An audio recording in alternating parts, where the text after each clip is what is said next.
So I've been thinking about some really basic questions regarding education. I've asked the question, what are we educating for? Really, what is the outcome that we want? What are the outcomes that we want? Why do we do it? And how is the best way? And most importantly, for whom is this all supposed to benefit? And I've been giving talks at UDEC and IDEC conferences. I think this is my third time now. And I've shared a couple ideas. One is about invisible learning, which we wrote in a book called Aprendizaje Invisible. Wrote in Spanish with a colleague from Chile.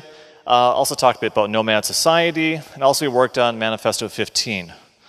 In this talk, I want to go back and revisit some ideas in invisible learning because it's been 5 years since we published a book. And the world has changed a bit. And I want to give a little apology about some of the things we got wrong, but I also want to share a theory for invisible learning, which we did not have before. So invisible learning analyzes the impact of technological advancements and changes in formal, non-formal, and informal education, and the fuzzy metaspaces in between.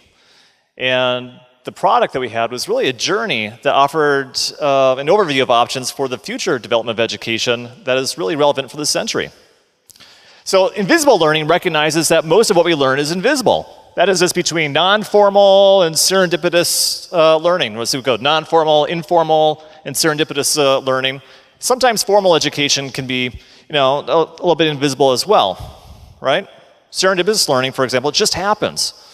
And so we really suggested a new ecology for education that was really collecting ideas and combinations and reflections of learning as a continuum of learning that really extends throughout life. It can happen anytime or anywhere.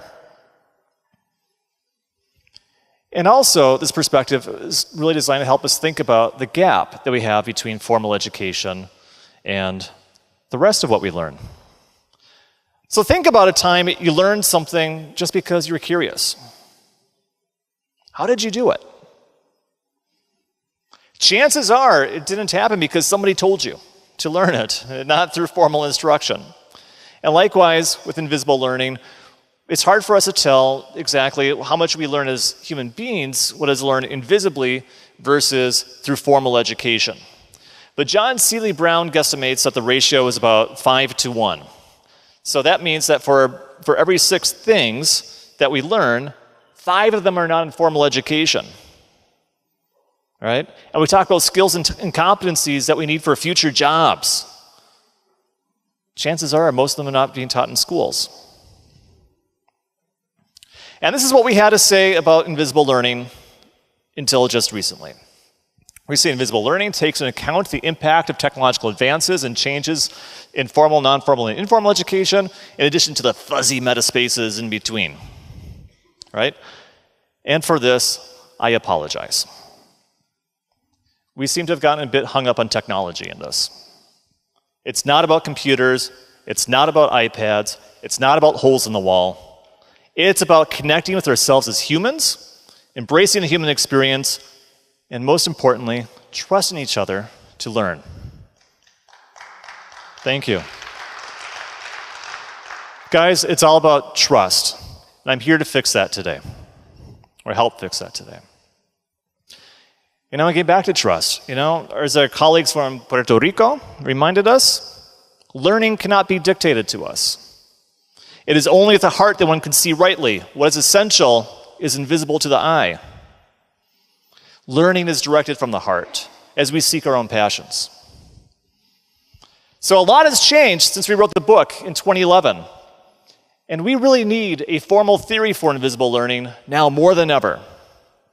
So again, technology is not the point, but rather placing trust in kids and getting away from power games and games of control in schools. All right? The first pressure is that society needs nomadic workers that can work with context, not with rigid structure. Right? And one key reality is that jobs schools typically prepare us for, as Agata, quite nicely showed us, is for clerical work, or work as factory workers, bureaucrats, or soldiers. And these jobs are disappearing. They're being replaced with knowledge and innovation-based work, which really requires people to function contextually and work almost anytime, anywhere, and with just about anybody. And so these emerging workers are what I call nomads. I like to spell it KNOWMADS because it's really knowledge workers that can work anytime, anywhere, with just about anybody, but they work nomadically, applying their knowledge across different gigs or contingent engagements to create new value. Now, this is really important because we project by the year 2020, 45% of the workforce in the West will be nomadic or freelance or contingent workers. And that's a huge shift, 45% in 4 years. In 1989, nomads could have only comprised 6% of the workforce in the United States. And so this is a huge shift. The second thing is that many beliefs and practices in mainstream education are simply very old. They have no grounding in reality. We'd be very hard-pressed to find an academic study that argues that kids learn best from 7:45 in the morning until 2:37 p.m., right?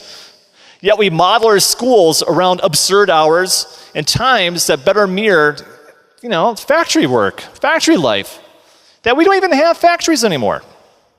We further segregate kids into grades, assuming that kids learn best when they're separated from each other. That's bullshit. It's simply not true.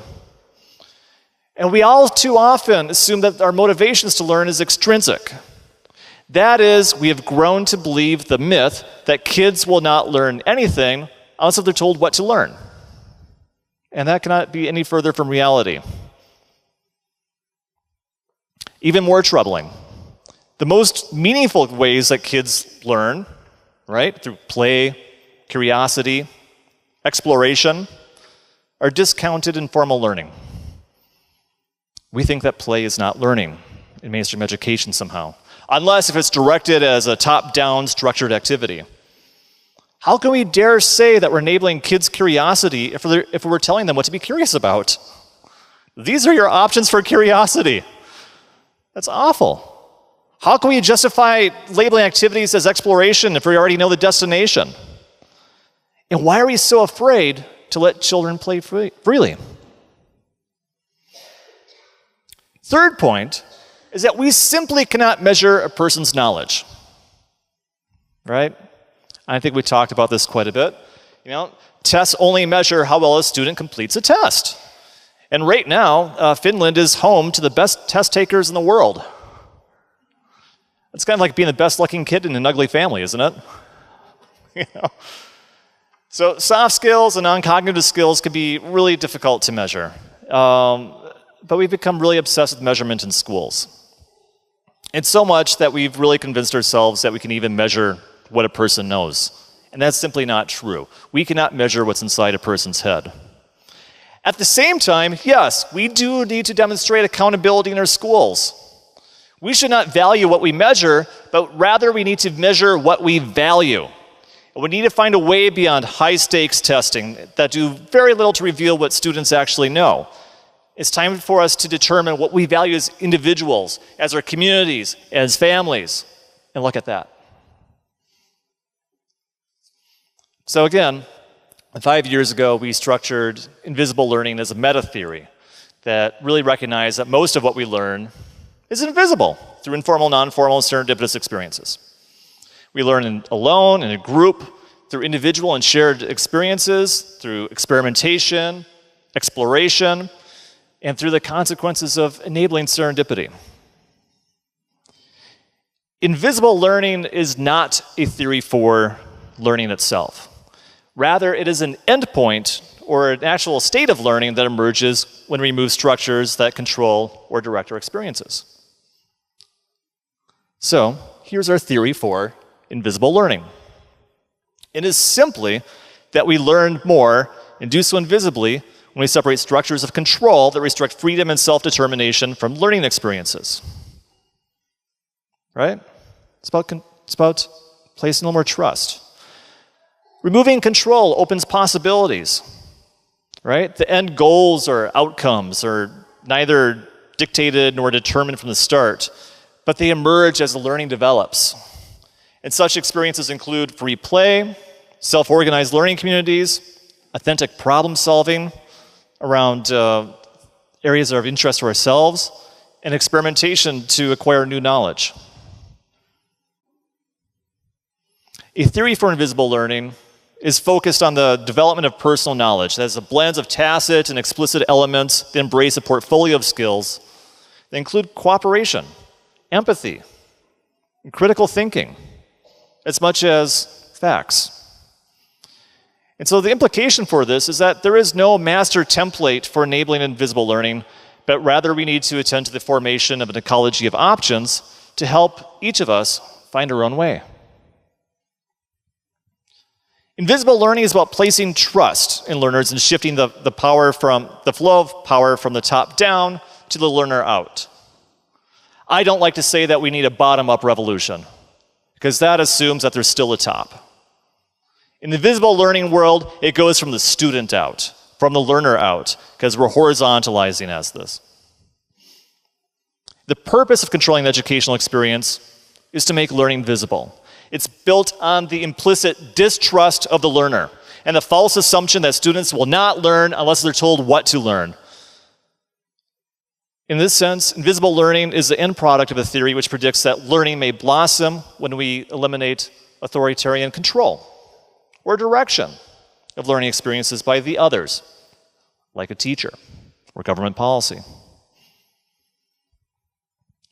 So invisible learning can emerge in many ways, and often it manifests itself through bits and pieces here and there. And so I'll share some approaches that help us get to invisible learning. They're not exhaustive, and they're really just meant to be, little illustrations. And we've talked about much of this here. In a sense, I feel like I'm preaching to the choir. But I think that this is also an affirmation of a lot of the work that we do here. So Derry mentioned some great examples of schools and schools within schools. And, democratic education schools, I think, are arguably the most visible examples of enabling self-determination. I think we do some great work. Among my favorite are the Sudbury-type schools that embrace these principles at the core, providing each student an equal voice and a vote alongside staff members and other stakeholders as to what they learn and how their schools are run. Students spend their time together without age separation or grade separation, and they decide how to spend their time together at the school. And these schools are part of a broader category of free schools, which really developed over the past century with many different approaches of how we interpret free. And we've had some great conversations this past week around that. Some operate as full democracies, some as social democracies, and even some as anarchist collectives. But unfortunately, there is very little research on democratic and free schools compared to mainstream education. But my hunch is that they serve the wealthy, or at least middle class or better educated families, where students have greater flexibility to pursue their own interests and have their own freedoms. And so for students in economically disadvantaged families and communities, this is, I think, where we need to focus on making the biggest impact. We need to connect democratic education with liberation pedagogies, such as critical pedagogy, eco-schools, and praxis-type schools. Right? Because while their foci are often connected with particular ideologies, though, they share common themes of socioeconomic liberation for the students and the communities that they serve. Finally, youth organizations and community participation opportunities that exist often help kids break outside of schools and try things and find their own pathways. We see this through scouting, through clubs, extension programs where students are not evaluated on a rigorous program, but instead earn badges. They develop creative products and create community-relevant outcomes that are based on their own interests. Free play is super important, and exploration. I wish Peter Gray was here to share his ideas on free play, because it is one of the most natural human activities where invisible learning occurs. Through play, children discover their own interests. They find out what they're good at. They inspire our curiosity, test boundaries. We learn social rules, and it helps us develop many soft skills. Unfortunately, mainstream approaches to education ignore or underplay the importance of free play and learning. And we separate play from sports or other organized activities, in that free play is explorative and it satisfies an individual's curiosity, whereas others tend to be, let's follow the rules and do what's been dictated for us. Similar to free play is free exploration. What happens, for example, when a child explores a culture beyond her own? What do you learn? What do you discover? What skills do you develop? And I think that many of the answers to these questions tend to be really tough, right? Because we're talking about developing intercultural competence, capabilities to handle ambiguity, empathy. And these are really hard things for us to teach in formal education.